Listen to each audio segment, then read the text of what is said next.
Anime জনরাগুলোর মধ্যে action, adventure আর শোনান আমাদের দেশে সবচেয়ে বেশি পপুলার। ইসেকাই জনরা যদিও বাইরের দেশগুলোর মধ্যে অনেক পপুলার, আমাদের দেশে ইসেকাই অ্যানিমে বেশি কেউ দেখে না। বলতে গেলে এদেশে ইসেকাই জনরা সম্পর্কে মানুষ কিছু জানেই না। ইসেকাই ওই অ্যানিমেগুলোকে বলা হয় যেখানে অ্যানিমের মেইন ক্যারেক্টার পৃথিবী থেকে টেলিপোর্ট হয়ে বা ট্রান্সপোর্ট হয়ে অন্য এক ওয়ার্ল্ডে চলে যায় যেখানে ম্যাজিক আছে। এই ভিডিওতে আমি তোমাদেরকে এমন একটা ইসেকাই অ্যানিমের সাজেশন দিব যেটা তোমাদের 100% ভালো লাগবে। তো অ্যানিমেটার নাম হচ্ছে ওভারলর্ড। ওভারলর্ড হচ্ছে একটা ইসেকাই অ্যানিমে। ওভারলর্ডের মধ্যে আমার যে বিষয়টা সবচেয়ে বেশি ভালো লাগে তা হলো আমরা কিন্তু হিরোকে ফলো করি না, আমরা ফলো করি অ্যানিমেটার মেইন ভিলেন আইন্স ওন গাউনকে। যদিও আইন্সকে ভিলেন বলা ঠিক হবে না, আইন্স অ্যানিমেটার মেইন ক্যারেক্টার শুধু নিজের লাভের জন্য কাজ করে। If he needs to kill someone to achieve his goal, ওই মারে দিব, ওর যায় আসে না।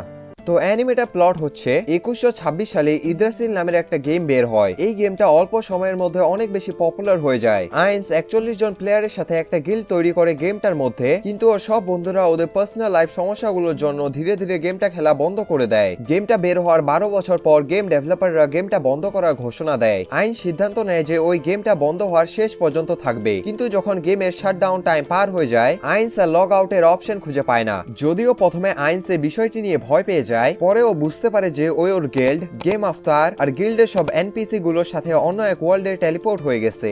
এই নতুন ওয়ার্ল্ডটা কিন্তু ওর গেমের ওয়ার্ল্ড বা পৃথিবী না, এটা পুরোই একটা আলাদা ওয়ার্ল্ড। এই নতুন ওয়ার্ল্ডে ওর গিল্ডের সব এনপিসি গুলো জীবিত হয়ে ওঠে। এনপিসি গুলোর সাথে একটা ভুল বোঝাবুঝির কারণে আইন্স অ্যাক্সিডেন্টলি ওয়ার্ল্ড ডমিনেশনের সিদ্ধান্ত নেয় আর বেরিয়ে পড়ে এই নতুন ওয়ার্ল্ডটাকে কনকার করার জন্য।